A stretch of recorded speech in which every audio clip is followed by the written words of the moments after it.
La batalla que liberó a Gran Bretaña de la amenaza de invasión por parte de los ejércitos de Napoleón Bonaparte no tuvo lugar en tierra, sino en el mar. En un choque brutal y sangriento, no lejos del puerto español de Cádiz, la flota franco-española del almirante Villeneuve quedó totalmente cercada por barcos británicos dirigidos por el almirante Lord Nelson, el mayor héroe naval de la nación. La batalla naval más famosa de la historia se libró un tranquilo día de octubre de 1805 en Trafalgar.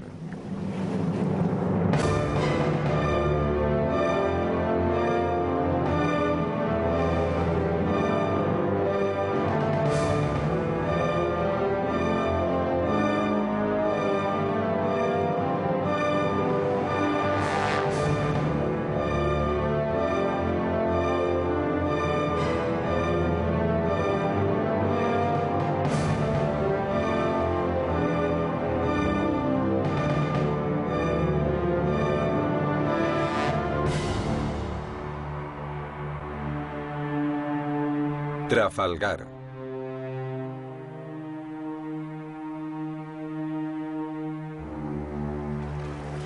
El Tratado de Amiens, firmado el 25 de marzo de 1802, otorgó a Gran Bretaña y a Francia una paz frágil que duró poco más de un año.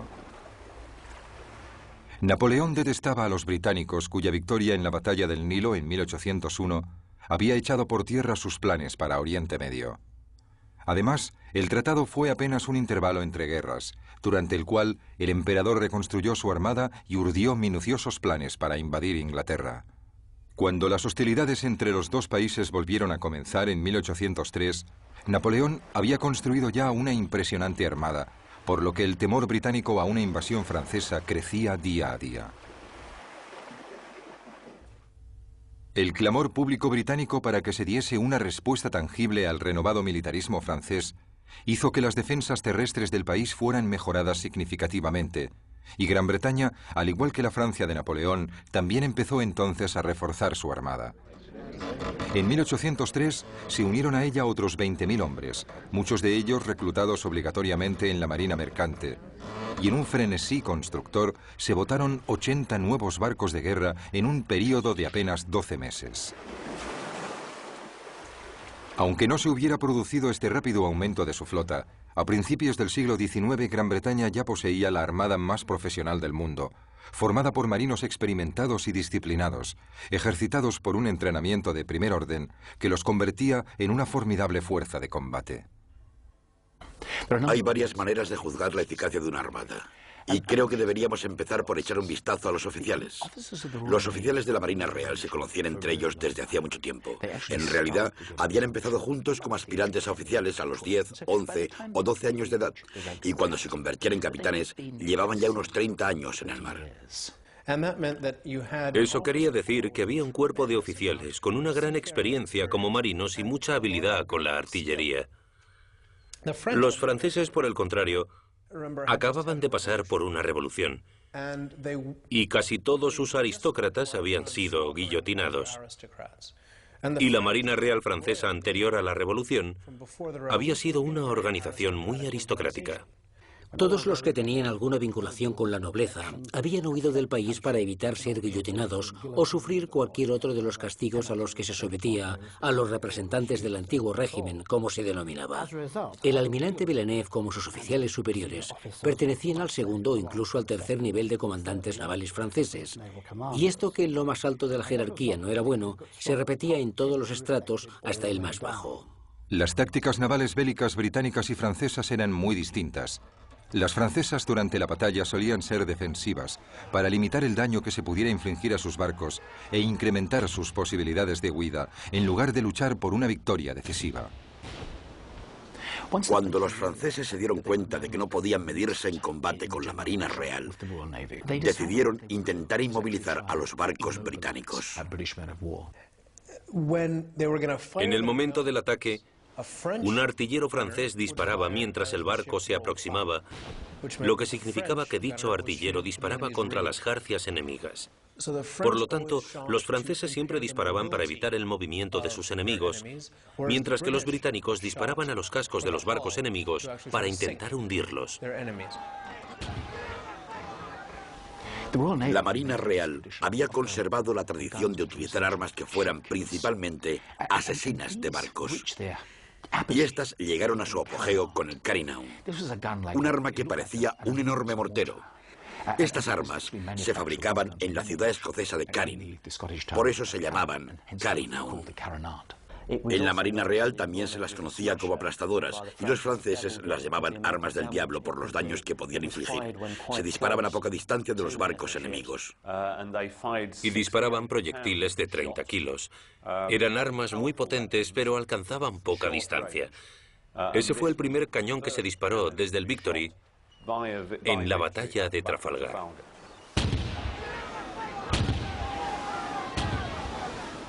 De las variadas tácticas que se utilizaban para causar daños en los barcos enemigos y matar a los que iban a bordo, barrer un barco era la más efectiva. Para conseguirlo, un buque debía pasar junto a la popa de su oponente, desde donde podía lanzar los proyectiles de sus cañones de popa a proa. Eso permitía concentrar la potencia de todo el lado contra la zona más débil del barco enemigo. Así evitaban que el enemigo maximizara su potencia de fuego mientras se maximizaba la propia. Cualquier objetivo del barco que se pudiera alcanzar, se alcanzaba. Si estás disparando a través de la popa del barco, puedes darle a cualquier parte del barco. Puedes darle a los 3 mástiles si lo deseas. Cuando no era posible llevar a cabo las complicadas maniobras que se necesitaban para barrer un barco durante el fragor de la batalla, los buques luchaban costado, con las bordas casi tocándose y los cañones disparando a bocajarro contra el enemigo. El combate costado con costado, que se había convertido en la manera más común de atacar un barco enemigo, había evolucionado desde el siglo XVI. Principalmente lo que se solía hacer era ponerse en paralelo al navío adversario y disparar con los cañones. La desventaja de luchar costado con costado era que se tardaba mucho tiempo en tener algún efecto sobre el buque atacado. Era totalmente increíble la cantidad de impactos que un barco de 3 gruesas cubiertas de madera de teca y un casco fabricado también con teca podía llegar a soportar. Cuando Nelson escribió en su famoso memorándum antes de la batalla de Trafalgar que ningún capitán puede equivocarse mucho si coloca su buque junto al del enemigo, hablaba por experiencia. Había visto los efectos de un ataque costado con costado lanzado contra el interior estrecho de las cubiertas de armas de un buque de guerra. El efecto del fuego disparado desde otros buques al costado de un barco lo que producía era romper la madera del lugar del impacto en enormes y peligrosas astillas que volaban en todas direcciones por las cubiertas de armas inferiores, causando un caos absoluto y graves heridas a los hombres. A menudo provocaban la muerte, pero más frecuentemente infligían importantes mutilaciones. Los artilleros ingleses eran más rápidos en la tarea de cargar sus armas que los de la Marina francesa, principalmente por su nivel de formación. Además, tenían mejor puntería que sus homólogos franceses. Todos los cañones se cargaban por su boca, pero los artilleros disponían de diferentes tipos de munición, según el objetivo que intentaran alcanzar. Los proyectiles redondos y sólidos se disparaban para causar daños estructurales. Los proyectiles de barra, que eran 2 balas de cañón unidas por una barra de acero, se lanzaban girando por el aire para atacar los mástiles. Igualmente existía el proyectil de cadena, que era una bala de cañón partida en 2 mitades, unidas por una cadena que cuando se disparaba daba vueltas por el aire para alcanzar las velas y las jarcias.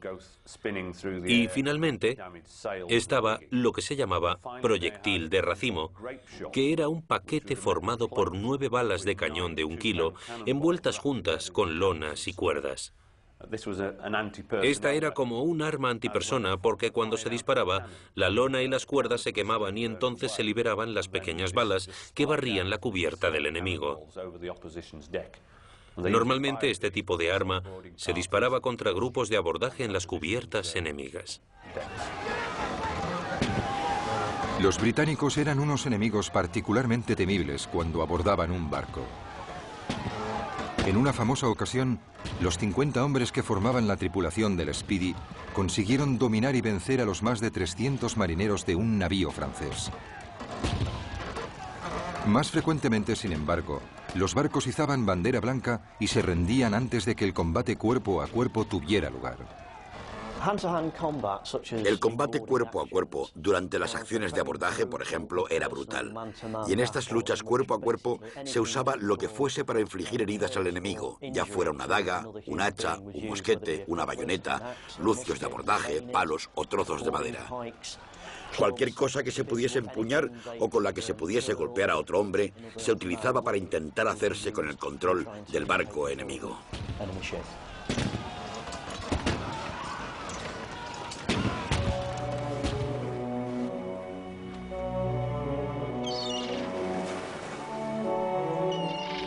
Las tácticas generales de combate entre flotas durante la época de la navegación a vela estaban dictadas por consideraciones prácticas. El hecho de que las armas y los cañones se instalasen principalmente a los costados del barco significaba que no podían avanzar y al mismo tiempo disparar al enemigo. Los navíos luchaban a menudo en línea, costado con costado, como en las batallas de Copenhague y del Nilo de 1801. La táctica de poner los barcos en línea estaba pensada para maximizar la potencia de fuego. Si ponías tus buques en una línea continua, todos ellos podían tener sus costados dirigidos hacia el barco que se acercaba. La línea de batalla también era una excelente formación defensiva, ya que si los barcos seguían su orden, reducía la posibilidad de que el enemigo pudiera romper la línea. Cuando rompes la formación en línea de los barcos enemigos, tu embarcación navega en medio de dos de ellos. Y cuando pasas entre dos buques enemigos, cada costado de tu barco puede barrer al navío que tiene a su lado.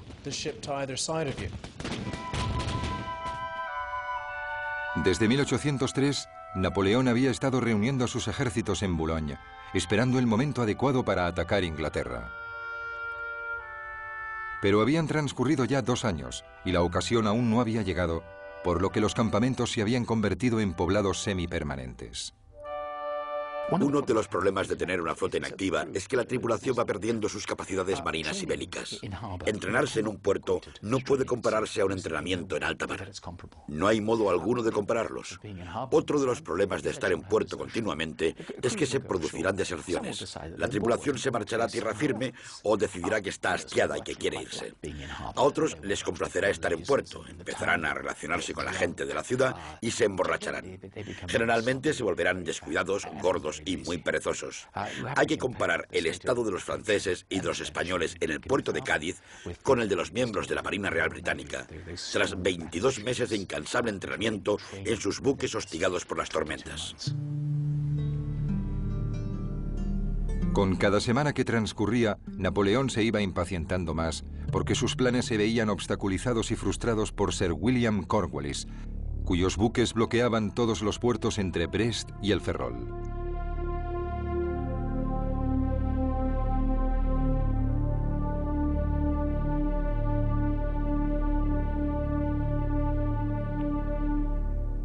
Y también por Cuthbert Collingwood, que hacía lo mismo en el puerto de Cádiz. Y además, la flota británica estaba bajo el mando de un hombre que llevaba mucho tiempo siendo la piedra en el zapato del emperador, Horatio Nelson. Horatio Nelson era, sin la menor duda, el mayor héroe que habían dado las islas británicas durante las largas y difíciles guerras napoleónicas. Quizá su mejor cualidad fuera la manera en que inspiraba a todo el mundo, desde sus vicealmirantes y sus capitanes a los marineros rasos y soldados, haciéndoles sentir que formaban parte de una hermandad muy exclusiva. Velaba por sus hombres, así que estos tenían muy buen concepto de él. Los subordinados de Nelson le adoraban. Y una de las cosas más sorprendentes sobre este almirante es que sus subordinados temían decepcionarle. No querían hacer nada que provocara en él una mala opinión sobre ellos. Y esa clase de lealtad solo se consigue mediante un liderazgo impresionante. Nelson era un jugador, como Bonaparte, y corría riesgos sorprendentes. En la batalla del Nilo, por ejemplo, ningún hombre en su sano juicio habría hecho lo que él hizo. Pero Nelson, como Napoleón, tenía la habilidad de calcular los riesgos y, como dijo una vez, ninguna batalla naval puede librarse sin algún elemento de riesgo. Así que se arriesgaba. El gran historiador estadounidense Marne escribió que Nelson era la personificación del poder del mar, y creo que es correcto. En este caso, el comentario viene muy a propósito. Tras meses de negociación y no pocas amenazas, Francia y España firmaron un acuerdo formal en diciembre de 1804 que condujo a España a la guerra junto al bando de Francia. Con esta fuerza adicional, los franceses tramaron un plan para llevar lejos a la flota británica, hasta el Caribe, dándole de esta forma a los ejércitos de Napoleón tiempo suficiente para cruzar el canal y empezar la invasión de Inglaterra. Se propuso que Villeneuve zarpara hacia las Antillas, donde se escaparía de Nelson para unirse a las fuerzas de los almirantes Mississi y Gontham. Esta nueva flota volvería entonces a Europa y tomaría parte en la invasión. En cuanto se examina el plan de distracción de las Antillas, se nota que no está diseñado por un marino. Era un plan de Napoleón. Un plan diseñado por alguien que en realidad calculaba el ritmo de marcha de un ejército. Así que Napoleón, cuando lo planeó, pensó que podía llevar un ejército de Boulogne a Austerlitz en tantos días o semanas, e hizo parecidos cálculos para una flota. Sacaría a los británicos del medio, les llevaría a las Antillas y entonces cruzaría el canal. ¿Todo muy fácil? Pues no, no era fácil. Napoleón, no puede usted hacerlo, lo siento. Quizás pudiese hacerse en la época del vapor y de la radio, pero no podía hacerse en la de las velas. Sencillamente era imposible. Esta táctica de navegar hasta las Antillas daba por sentado que la flota aliada franco-española podía salir del puerto para dirigirse hacia las Antillas, y eso no era posible. No podían salir del puerto porque estaba bloqueado. Todos los intentos anteriores de los franceses por huir habían fracasado. El más reciente, el del 1 de enero de 1805, había salido mal debido a las terribles condiciones meteorológicas. Por fin, el 30 de marzo, Villeneuve consiguió escapar al bloqueo de Nelson. De acuerdo con el plan, zarpó a toda vela hacia la isla Martinica, en las Antillas. Por supuesto, Nelson emprendió la persecución de la flota francesa. Hasta ahí todo funcionaba según el plan francés. Por desgracia para Villeneuve, no había tenido en cuenta la velocidad a la que Nelson navegaría. Un trayecto que Villeneuve cubrió en 6 semanas y que había acabado con 1000 de sus hombres enfermos, fue recorrido por Nelson en apenas 3 semanas, llegando con sus hombres en forma y listos para luchar. La inesperada aparición de la flota de Nelson tomó a Villeneuve por sorpresa, ya que aún no se había unido a las flotas de Mississi y de Gontham. Presa del pánico, zarpó hacia aguas europeas, pero Nelson, que ya estaba enterado del plan francés, volvió rápidamente a Gibraltar. Haciendo caso omiso de las órdenes de Napoleón de zarpar hacia el norte de Francia, Villeneuve se dirigió hacia la costa andaluza, al puerto de Cádiz, donde inmediatamente lo bloquearon Collingwood y Cornwallis. El plan francés para deshacerse de la armada británica había empezado de la peor forma posible. Los franceses no podían permitir que la situación continuara así. Napoleón exclamó: "Necesito unos días sin la Marina Real inglesa para poder invadir Gran Bretaña". Insistió mucho en que los barcos franceses salieran del puerto y lucharan. Por otro lado, para la Marina francesa no habría sido bueno que toda su flota se hundiera o, peor aún, fuese capturada por la Marina Real. Así que los franceses se encontraban en la difícil tesitura de decidir si se quedaban en el puerto y fracasaban, o salían del puerto y fracasaban también. Napoleón se mostraba siempre muy impaciente ante los problemas a los que se enfrentaban sus marinos. No permitía ni concebía que la mala dirección del viento o una fuerte corriente les hiciera imposible, en algunas ocasiones, llegar a ciertas citas en la fecha exacta que había anotado en sus órdenes generales. Hay un ejemplo de lo insensible que podía llegar a ser en lo referente a los marinos y al elemento naval. Estando en Boulogne el 20 de julio de 1804, ordenó una revista de barcos y tropas ante él, en la costa, sin tener en consideración el vendaval existente ni las advertencias en contra de los almirantes presentes, a uno de los cuales, el almirante Puy, despidió en el acto por criticarle. La acción tuvo como resultado que 20 barcos chocaran entre sí y que 2000 soldados se ahogaran. Parece ser que Napoleón se marchó de vuelta a sus aposentos sin decir ninguna palabra. Napoleón había agotado toda su paciencia con Villeneuve. Convencido de que la negativa del almirante de abandonar Cádiz estaba causada por su cobardía, el 16 de septiembre el emperador le ordenó zarpar hacia Nápoles, exigiéndole que cuando encuentre al enemigo en inferioridad de condiciones, ataque sin dudarlo y consiga un resultado positivo. Pero el 16 de septiembre al anochecer, la flota francesa aún no había zarpado para encontrarse con adversario alguno, fuese inferior o no. Al día siguiente, Napoleón, enterado de todo y por ello todavía más furioso con Villeneuve, decidió reemplazarlo por el vicealmirante Rosili, que fue inmediatamente enviado a Cádiz para comandar la flota. Pero no llegaría a tiempo para tomar el mando en Trafalgar porque Villeneuve, finalmente incitado por el nombramiento de Rosili, decidió obedecer al emperador y abandonar el puerto el 18 de octubre. Villeneuve hizo una salida en falso. La razón por la que decidió zarpar el 19 de octubre de 1805 fue porque supo que habían enviado a otro almirante desde Francia para que se hiciera cargo de la escuadra. Así que Villeneuve decidió que antes de que ese nuevo almirante llegara, iba a vencer a los británicos. Lo que se proponía hacer era encontrarse con la escuadra de bloqueo británica, que él imaginaba sería más bien pequeña, vencerla en combate y entonces zarpar hacia el Mediterráneo. Así podría apuntarse un buen tanto ante Napoleón Bonaparte. Quedaban apenas unas horas para la batalla de Trafalgar.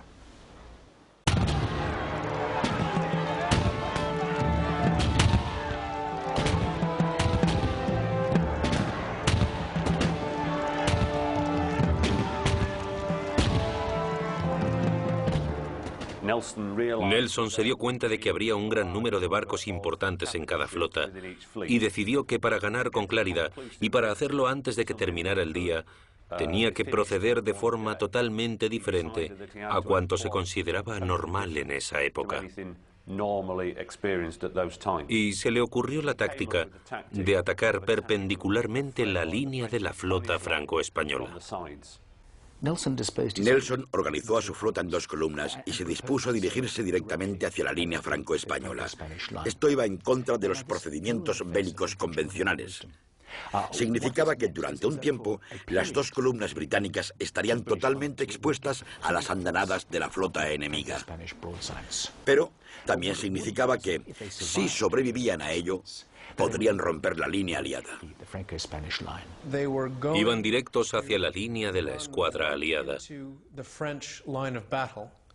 Así que a la izquierda, Nelson atacó la línea de batalla justo en el medio. Collingwood la atacó por la derecha y la mitad de la línea francesa siguió adelante alejándose de la batalla. Y mientras esa mitad de la flota aliada intentaba virar y volver, maniobra muy difícil de realizar con un barco de vela, Nelson y Collingwood estarían castigando y destruyendo al resto de la flota francesa. A las 6 de la mañana del 21 de octubre de 1805, la flota británica formó en dos columnas, según lo planeado. La primera columna de 15 barcos estaba dirigida por Collingwood a bordo del Royal Sovereign, y la segunda, con 12 barcos, estaba dirigida por Nelson a bordo del Victory. Mientras navegaban hacia la flota aliada, Nelson hizo la señal de preparados para la lucha, y los hombres de la flota británica se dispusieron a librar batalla. Se guardaron los muebles y todos los objetos innecesarios fueron lanzados por la borda. Se sacaron las armas pequeñas, se apagó el horno de la galera y se cubrieron las cubiertas de arena. A las 8 de la mañana, Villeneuve emitió una orden que asombró a los oficiales y marineros de ambas flotas. Quiso que los barcos alterasen su rumbo y volviesen hacia Cádiz. Confusos y ya muy desmoralizados, Los hombres de la flota aliada empezaron a hacer virar sus barcos, pero lo hacían despacio y de forma desigual. Y a cada minuto que pasaba, los barcos de Nelson se acercaban cada vez más. El almirante inglés podía notar la confusión de los buques aliados y estaba decidido a cortarles la retirada hacia Cádiz. Mientras observaba la escena, un capitán español apuntó: «La flota está maldita. El almirante francés no entiende su cometido». Fue un comentario certero sobre las posibilidades de la flota aliada. Villeneuve no era un incompetente, sencillamente no estaba a la altura de la misión. Pero no había almirantes franceses lo suficientemente jóvenes y enérgicos para tomar el mando de la flota, excepto Villeneuve. Así que lo enviaron a él. Odiaba esa situación porque sabía que no estaba a la altura, y desde la batalla del Nilo padecía un miedo personal a Nelson.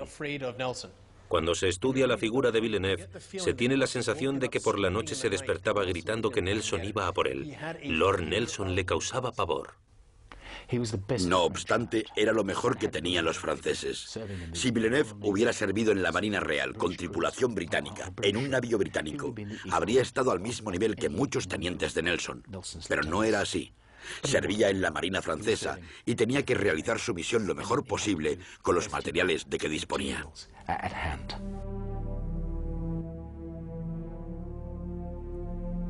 Las dos columnas británicas continuaron acercándose a la frágil línea aliada. Nelson se dirigió al centro y Collingwood a la retaguardia.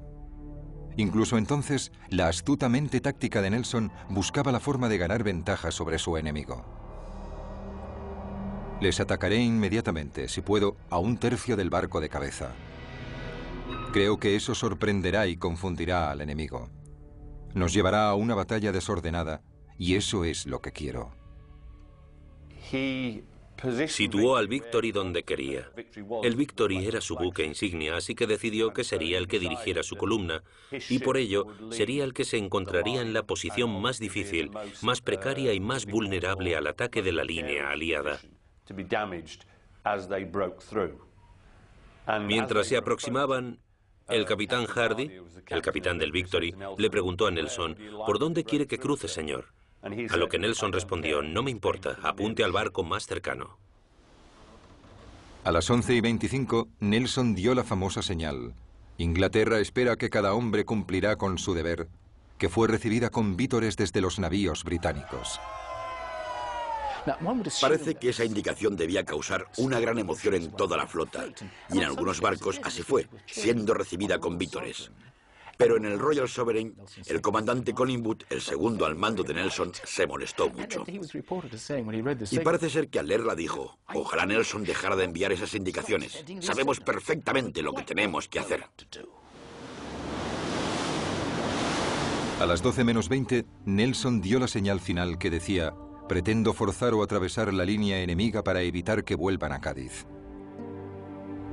Los hombres del Redoutable entendieron lo que pretendía el almirante y cerraron el espacio que quedaba entre este barco y el Bucentaure, negándole al Victory el espacio que necesitaba para pasar entre los dos navíos franceses.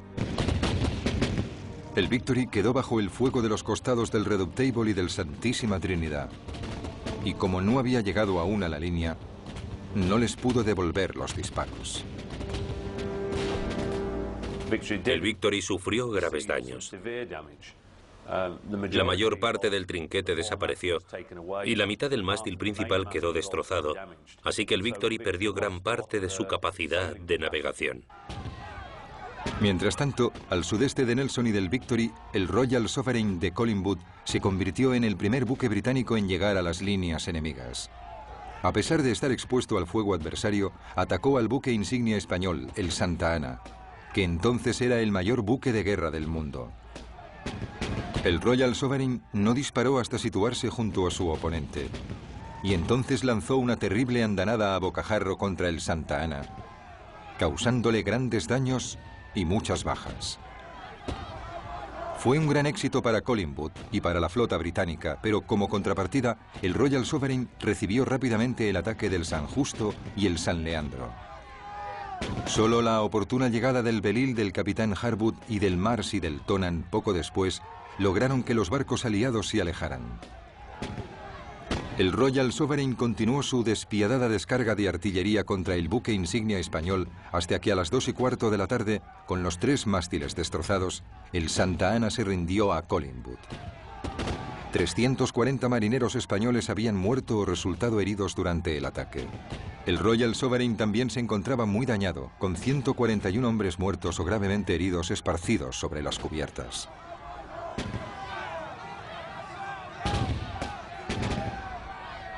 El día de la batalla, el viento era apenas una brisa, lo que significaba que las flotas enemigas solo podían dejarse llevar lentamente la una hacia la otra.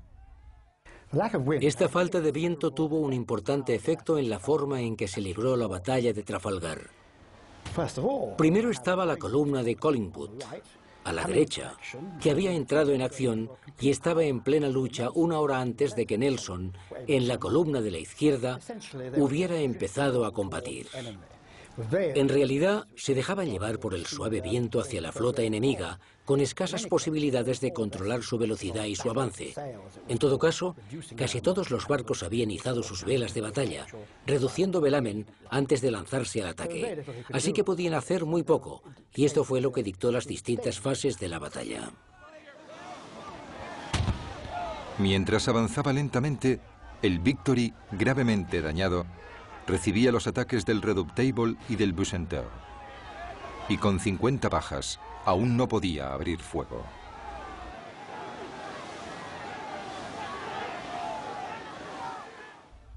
Finalmente, a la 1 de la tarde, el Victory rompió la línea aliada y se colocó en posición para barrer al Bucentaure. Lo hizo con una eficacia devastadora, dejando al buque francés muy dañado y vomitando un humo denso y negro. Cuando el Victory rompió la línea, lo hizo por la popa del barco francés Bucentaure. Después, la tripulación intentó apartar las velas que habían caído y los mástiles que habían sido derribados y que todavía se hallaban sobre la cubierta. Mientras hacían estas tareas, se iban aproximando al barco que seguían al Bucentaure, el Redoutable. Se acercaron tanto que ambos buques terminaron arrimados el uno al otro, siendo el Victory abordado por un tiempo. Incluso en esta desesperada situación, con los cañones a punto de tocarse, las armas francesas seguían disparando a las jarcias del Victory, mientras el barco británico lanzaba su artillería contra el casco y las cubiertas del buque francés. A la 1:25 se produjo el momento de mayor dramatismo.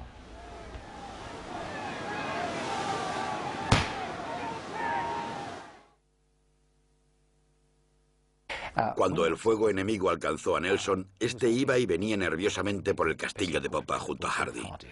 No había mucho más que pudiera hacer. Tenía que dejar que los hombres le vieran para mantener alto su espíritu combativo. Nelson no usaba la chaqueta de su uniforme. Vestía una levita raída, pero como era caballero de 4 órdenes de caballería diferentes, tenía bordadas las insignias de dichas órdenes en la levita. Era un objetivo claro, pues aunque no llevara su uniforme de almirante, portaba una chaqueta que cualquiera podía distinguir. Nelson se hallaba cerca del hueco de la escotilla, y mientras estaba encarado hacia la popa, una bala venida del Redoutable le alcanzó de lleno. Le entró por el hombro, le atravesó el torso y se le incrustó en la columna vertebral. Al levantarlo del suelo, Nelson le dijo a Hardy: «Al fin han acabado conmigo, Hardy. Me han roto la columna». Inmediatamente sacaron a Nelson de la cubierta. Le llevaron, herido de muerte, a la cabina del Victory, que estaba llena de marineros muertos o moribundos, en una escena que Alexander Scott, el capellán del barco, compararía más tarde con el caos de una carnicería. En medio de esa pesadilla de miembros amputados y cuerpos destrozados, el almirante Nelson yacía moribundo. A los marineros y oficiales heridos en un buque de guerra se les atendía bajo las cubiertas en la cabina del piloto. Los cirujanos trabajaban allí abajo. Era una escena horrible. Allí llevaron a Lord Nelson. Los marineros lo llevaron en brazos hasta la cabina, pero cuando el cirujano le dijo: Intentaré salvarle, señor. Nelson le respondió, no pierda el tiempo conmigo, voy a morir. Noto que tengo la columna partida. Noté cómo la bala me rompía la espalda. Nelson dijo que sentía que sangraba cada vez que respiraba. Y repitió que estaba acabado. No se moleste por mí. Vaya a atender a los hombres que pueda salvar. A las 2 de la tarde, el Redoutable se rindió finalmente izando la bandera blanca. Atacado por el Victory a babor y por el Temerein a estribor, tanto su valiente capitán, Jean-Jacques Lucas, como su tripulación habían luchado con coraje. El Redoutable había empezado la batalla con 643 oficiales y tripulantes. Cuando el malherido Lucas entregó su espada para rendirse, no sabía que 487 de ellos habían muerto y que otros 81 sufrían heridas mortales. Solo 75 hombres estaban lo bastante bien como para poder tripular el barco. A los británicos no todo les estaba saliendo bien. Era evidente que el Victory estaba prácticamente destruido. A todos los efectos, a las 3 de la tarde, era solo un bulto flotando, debido a la potencia del ataque del Redoutable. El Royal Sovereign de Collingwood era el que había sufrido los peores ataques. Había sido rodeado por 5 barcos franceses y españoles que lo habían destrozado. Pero los barcos aliados también se habían causado tantos daños entre ellos como los que le habían infligido al Royal Sovereign. A las 2 menos cuarto, Villeneuve le había hecho señas al Formidable en la vanguardia aliada, transmitiéndole la orden desesperada de que fuera a ayudar al resto de la flota. Pero el almirante Dumanoir, al mando del Formidable y a la cabeza de unos 10 barcos de su división que no habían sido atacados, hizo caso omiso del mensaje del almirante francés. El comportamiento de Dumanoir es uno de los grandes imponderables de ese día. ¿Qué estaba haciendo? ¿Por qué no viró más rápidamente? ¿Era un cobarde? ¿O había otra razón que lo motivaba? No puedo creer que fuera un cobarde. Y no creo que los historiadores en general piensen que a Dumanoir le faltara arrojo para luchar. Dumanoir odiaba a Villeneuve. Existía un gran conflicto entre ellos.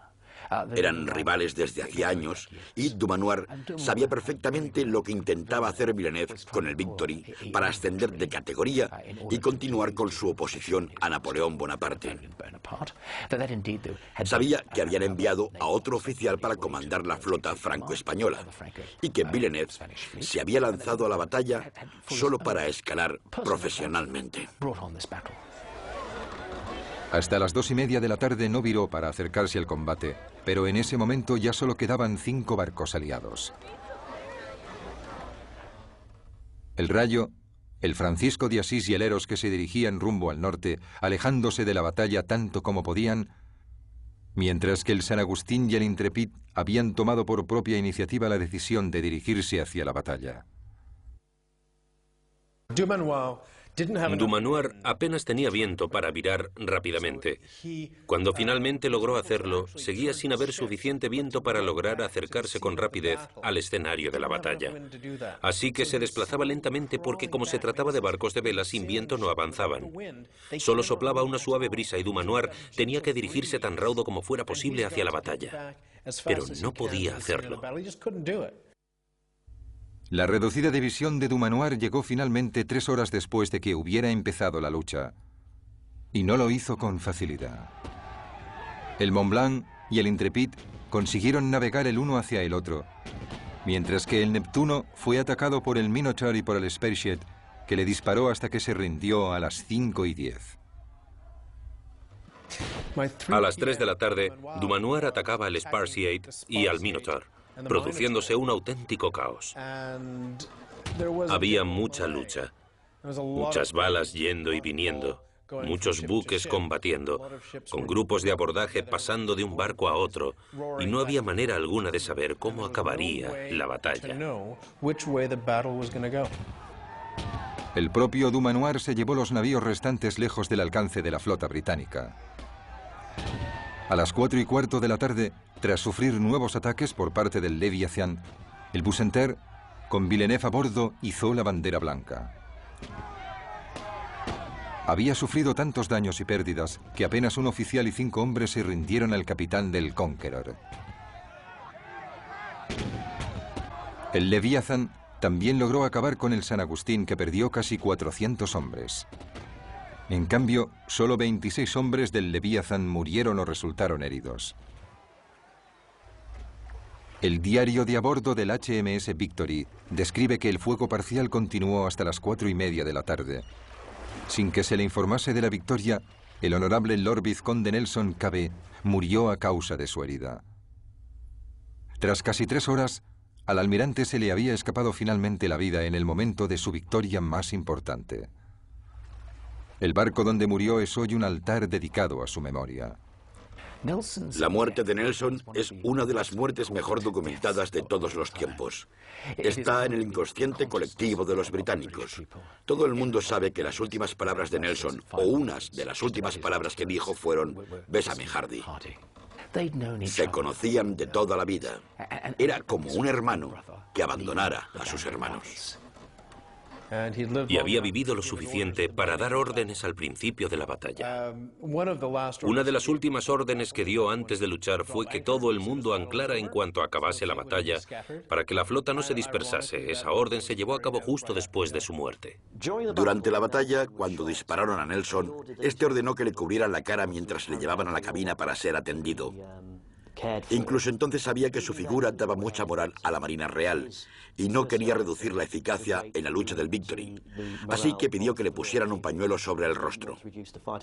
Cuando Nelson murió y las tripulaciones inglesas empezaron a conocer la noticia, primero en el Victory, después en el resto de los barcos, y por supuesto, al llegar finalmente la noticia a Inglaterra, no se pueden imaginar el golpe que supuso para todos ellos, porque realmente pensaban que era un ser invencible y que les conduciría a victorias aún mayores.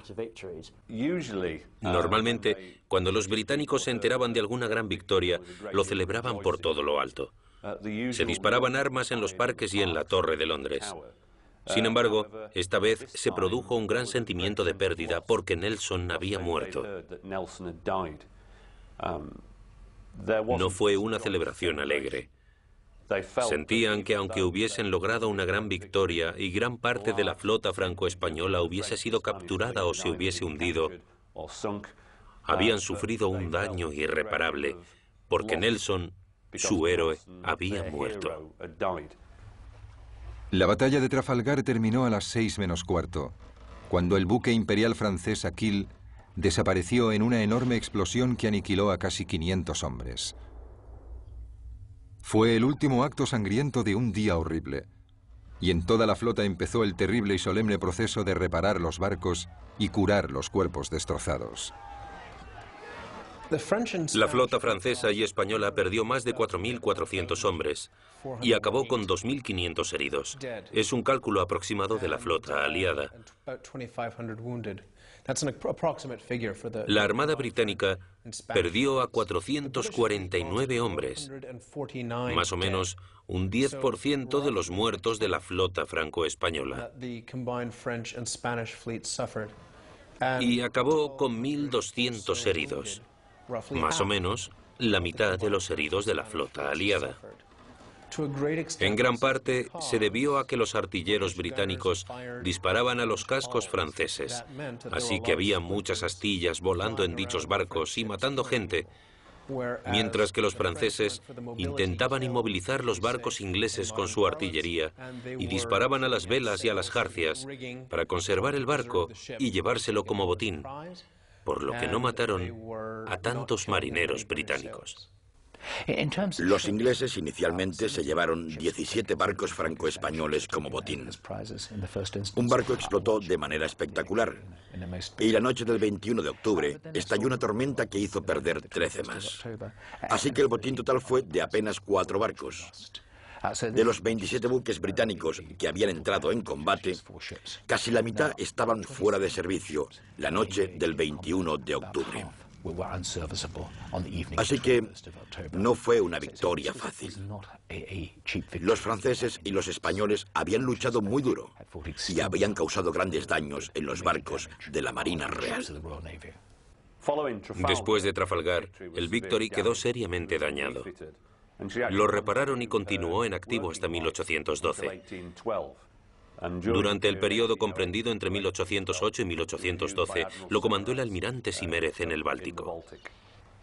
Después volvió a Portsmouth, donde estuvo anclado como buque insignia del puerto hasta 1921, cuando lo retiraron al dique seco, donde todavía sigue. Sin embargo, igual que entonces, sigue siendo, y ojalá así sea para siempre, un barco al servicio de la Marina Real. Actualmente es el barco en servicio más antiguo del mundo, como indica la bandera de la insignia blanca, y tiene asignada tripulación de la Marina Real a bordo. Si el resultado de la batalla de Trafalgar fue decisivo desde el punto de vista estratégico, sus efectos sobre vencedores y vencidos fueron también profundos. Convirtió a Gran Bretaña en la mayor fuerza naval del mundo durante más de un siglo, y a Nelson en una leyenda. Conservado en Alcoll, su cuerpo fue devuelto a Inglaterra, donde recibió funerales de Estado. Villeneuve, capturado, fue repatriado un año después, suicidándose en circunstancias sospechosas al poco de regresar a su país. Muchos afirmaron que la batalla de Trafalgar había salvado a Gran Bretaña del inminente peligro de invasión. De hecho, no fue así. Napoleón había cancelado todos los preparativos para la invasión al saber que el almirante Villeneuve había entrado en Cádiz unos días antes. Y el día de la batalla de Trafalgar se hallaba en Alemania, involucrado en plena campaña de Lom. Así que no salvó a Inglaterra de una invasión inmediata. Otros historiadores han señalado que Trafalgar no detuvo el programa de construcción de buques franceses y que en 1814 la marina francesa era mucho más poderosa de lo que había sido en 1805 y que empezaba a equipararse en fuerza con la Marina Real. Una vez dicho esto, es fácil minimizar la batalla de Trafalgar y sus consecuencias sobre la historia europea. Pero la verdad es que tuvo una enorme importancia. Sin flota, Bonaparte no podía cruzar el canal, ni podía invadir Gran Bretaña. Sin flota, Francia no podía desafiar a la Marina Real por el dominio del Mediterráneo. Así que, después de Trafalgar, a Gran Bretaña dejó de preocuparle una invasión francesa.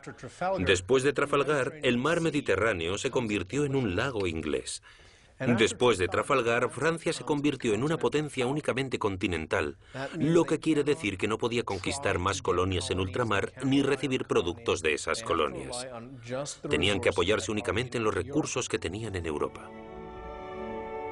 El sueño de Napoleón de invadir Inglaterra había sido destruido para siempre, aunque la derrota no menguó su ambición. El despótico soberano ya había llevado su gran armée lejos de las costas del norte de Francia, a Austria, donde le esperaban las glorias de Austerlitz. El desgraciado Villeneuve, que tras la batalla de Trafalgar observó que tanto coraje merecía un destino mejor, fue el que mejor resumió la apremiante situación de la armada de Napoleón, que había recibido tan brutal golpe.